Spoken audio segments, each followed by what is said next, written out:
Bueno, vamos a meternos de lleno en una de las ideas, diría yo, más desconcertantes y a la vez fundamentales de todo el pensamiento occidental. Hablamos, claro, de la doctrina cristiana de la Trinidad, y ojo que esto no es solo un tema religioso, ¿eh? Es como un auténtico enigma intelectual, uno que ha puesto a prueba a las mentes más brillantes durante nada menos que 2000 años. Y aquí es donde está el meollo de todo, la pregunta clave.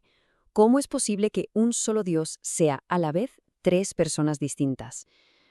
Esta pregunta ha sido el motor de debates que duraron siglos, de concilios importantísimos y hasta de divisiones muy dolorosas en la historia. Porque, a ver, ¿cómo se reconcilia un monoteísmo súper estricto con esta idea de un Padre, un Hijo y un Espíritu Santo, que son todos divinos y a la vez diferentes entre sí? Y que nadie piense que esto es algo meramente abstracto, una discusión de teólogos en una torre de marfil. No, no. Solo hay que ver este manuscrito para entender que es un concepto fundacional, uno con el que la gente ha luchado de verdad durante milenios. Estamos hablando de una idea tan potente que acabó dando forma no solo a una religión, sino a civilizaciones enteras. Vale, para intentar descifrar este enigma tenemos que hacer un viaje en el tiempo, irnos al principio de todo, porque las semillas de esta idea, curiosamente, se plantaron en las escrituras antiguas, mucho antes de que a nadie se le ocurriera usar la palabra Trinidad. A ver, si nos vamos al Antiguo Testamento, el mensaje es clarísimo, inequívoco. Hay un solo Dios. Punto.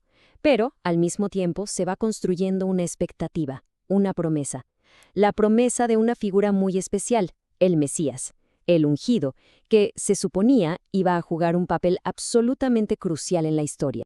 Y entonces, claro, llega Jesús y, bueno, todo se complica. Vaya que sí se complica. Los primerísimos cristianos lo ven como ese Mesías prometido, sí, pero también como algo más. Lo llaman el Hijo de Dios.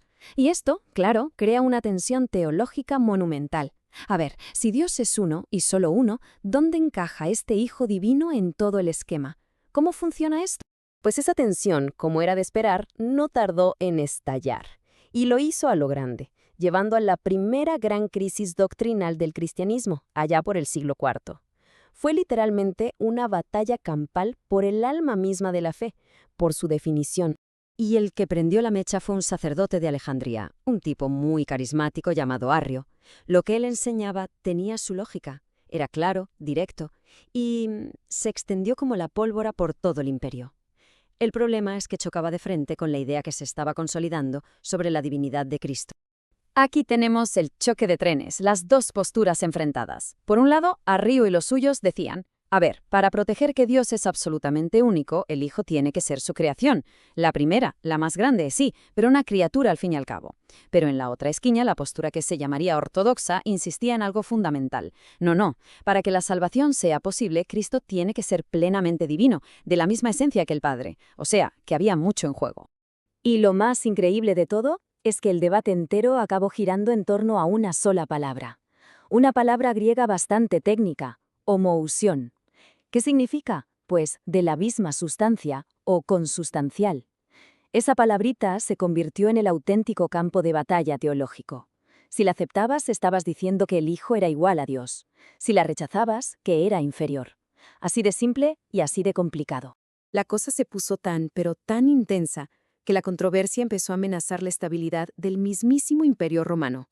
Y claro, ahí es cuando el emperador Constantino dijo: hasta aquí hemos llegado. Buscando poner orden y paz, intervino y convocó a todo el mundo a un gran concilio en la ciudad de Nicea. Y en ese momento, la teología y la política se mezclaron para siempre. El resultado del concilio fue decisivo. Se condenó el arrianismo, sin rodeos, y esa famosa palabrita, homoousión, quedó consagrada en lo que hoy conocemos como el Credo de Nicea, una declaración de fe que muchísima gente sigue recitando y que dice literalmente que el Hijo es engendrado, no creado, de la misma naturaleza que el Padre. Pero claro, una cosa es poner una doctrina por escrito y otra muy distinta es comprenderla de verdad, ¿no? Después de Nicea, el trabajo no había terminado. De hecho, acababa de empezar una búsqueda intelectual que duraría siglos para intentar, explorar y explicar este misterio tan profundo. Y aquí entra en escena una de las mentes más imponentes que se enfrentó a este desafío, San Agustín de Hipona, ya en el siglo IV. Hablamos de un auténtico genio que hizo algo increíble. Fusionó la filosofía neoplatónica, que estaba muy de moda, con la teología cristiana para intentar, casi nada, echar un vistazo a la vida interior de Dios. Y su método es, la verdad, fascinante. Agustín propuso lo que se llama una analogía psicológica. Sugirió que, para entender la Trinidad, quizás podíamos mirar dentro de nosotros mismos, a la estructura de la mente humana. Piénsenlo, la mente, que sería como el Padre, se conoce a sí misma, y de ahí genera su propio conocimiento, su autoconciencia, el Hijo. Y de la unión entre la mente y su conocimiento que surge el amor, la voluntad, el Espíritu Santo, tres cosas distintas pero una sola mente. Brillante, ¿verdad? Ahora damos un buen salto en el tiempo, hasta el siglo XIII, para encontrarnos con otro gigante intelectual, Santo Tomás de Aquino. Él lo que hizo fue construir un sistema teológico inmenso, usando las herramientas de otro filósofo, Aristóteles. Su enfoque era muy distinto al de Agustín, menos psicológico, mucho más metafísico.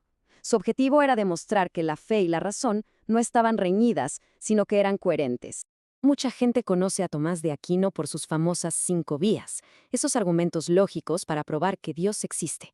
Pero lo interesante es que aplicó exactamente el mismo rigor, la misma lógica implacable, al misterio de la Trinidad. En vez de la psicología de Agustín, él tiró de metafísica para explorar cómo una única esencia divina podía existir en lo que él llamó 3 relaciones distintas: la paternidad, la filiación y la procesión del Espíritu. Para él no era una contradicción, era una verdad lógica sobre la naturaleza infinita de Dios, algo que sencillamente se escapa a nuestra mente finita. Muy bien, hemos hecho un viaje por la historia, por debates filosóficos y concilios, pero la gran pregunta es, ¿y todo esto qué importa ahora? ¿Qué relevancia puede tener un debate tan antiguo en nuestro mundo moderno, en una era que llamamos secular? Pues para entenderlo, hay que ver cómo ha cambiado nuestra visión del mundo.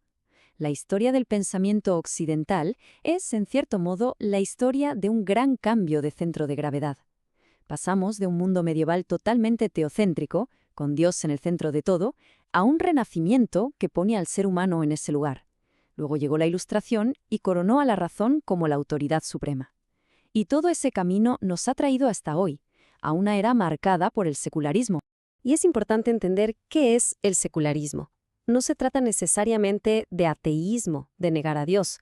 Es más bien un proceso, uno en el que la religión va perdiendo poco a poco su lugar central en la sociedad, en la vida pública y también en la personal. Es como si se creara una separación cada vez más grande entre lo sagrado y lo cotidiano. Y aquí llegamos a un punto que me parece crucial. El verdadero desafío moderno para ideas como la Trinidad ya no es tanto el ateísmo militante, la negación agresiva. Es algo mucho más sutil, pero quizá más potente: la simple indiferencia. Vivimos en un mundo tan saturado de información, de estímulos, que las grandes preguntas sobre Dios, el sentido de la vida, no es que se rechacen, es que muchas veces, simplemente, ya ni se hace. Esta cita de Michel Paul Gallagher es muy reveladora, porque lo que sugiere es que este fenómeno de la increencia no es solo una crisis, también puede ser una oportunidad. Es como un desafío para que la propia religión purifique su fe, para que se deshaga de concepciones falsas de Dios, de imágenes demasiado humanas o de simples moralismos. Y todo esto nos lleva a una última reflexión. Llevamos 2000 años intentando resolver este enigma divino. ¿Y si el verdadero valor de la Trinidad no estuviera en encontrar una respuesta definitiva, una fórmula matemática, sino en el misterio mismo? En un mundo como el nuestro, obsesionado con la certeza, con tener todas las respuestas, ¿no podría ser que la contemplación de un misterio así, tan profundo, sea precisamente lo que abre un espacio para encontrar el sentido? Ahí queda la pregunta.